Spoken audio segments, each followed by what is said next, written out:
सत्याचा शोध, जनतेचा आवाज आणि अन्यायाविरुद्ध निर्भीड लढा. अन्यायाविरुद्ध निर्भीड पत्रकारिता, खरा कायदा.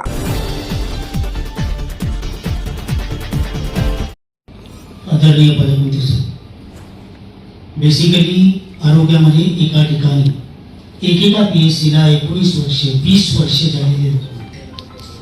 आता खासदार साहेबांनी सांगितलं की आरोग्याची मोठ्या प्रमाणात बोंब आहे आणि एका ठिकाणी एका 3 वर्षापेक्षा 5 वर्षापेक्षा किंवा एका तालुक्यात 10 वर्षापेक्षा जास्त कर्मचारी होते. त्यामुळे इथली जी काही आरोग्य यंत्रणा होती, आरोग्य सुविधा दिल्या जात नव्हत्या, लिथार्जी आली. त्यामुळे त्या कर्मचाऱ्यांच्या स्वतःच्या मागणीनुसार त्यांना आवश्यक असलेल्या PSCला गेले. मी कोणत्याही PSC म्हणून आमचं हलवलेलं नाही.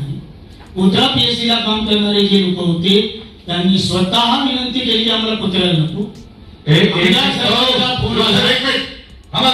चुकीचं बोलू नका, चुकीचं बोलू नका. घरात ठेवा. आमदार साहेब मला बोलू दिला. अरे चुकीचं बोलू नका.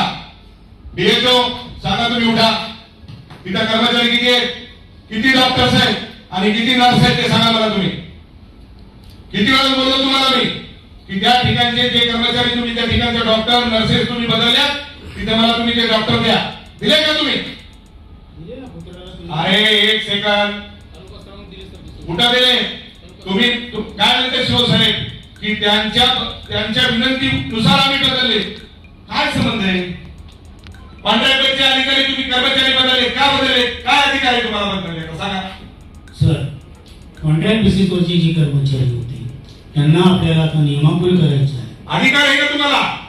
त्यांना तुम्हाला अधिकार आहे का सांगा मला. अध्यक्ष महोदय, त्यांना कॉन्ट्रॅक्ट बेसचे कर्मचारी वसमतचा औंढ्याचा हिंगोलीला बदलण्याचा अधिकार आहे का तुम्हाला? तुम्ही सांगा. त्याच्यामध्ये साहेब असं असतं की एखाद्या PSCला अधिकार आहे का ते मला सांगा, बाकीचं सांगू नका. अधिकार ANM जे आहे NHM मध्ये मुख्य कार्यकारी अधिकारी अधिकार दिलेले आहे. अध्यक्ष महोदय, सगळा कारभार मनमानी चाललाय, हे चुकीचं आहे, ध्यानात ठेवा. अलग लक्षात. आज तुम्ही आहात या ठिकाणी, तुम्हाला सांगतो याचा तुकडा पडला पाहिजे.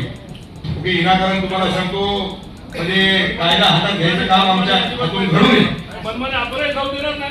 हे चुकीचं आहे, ध्यानात ठेवा.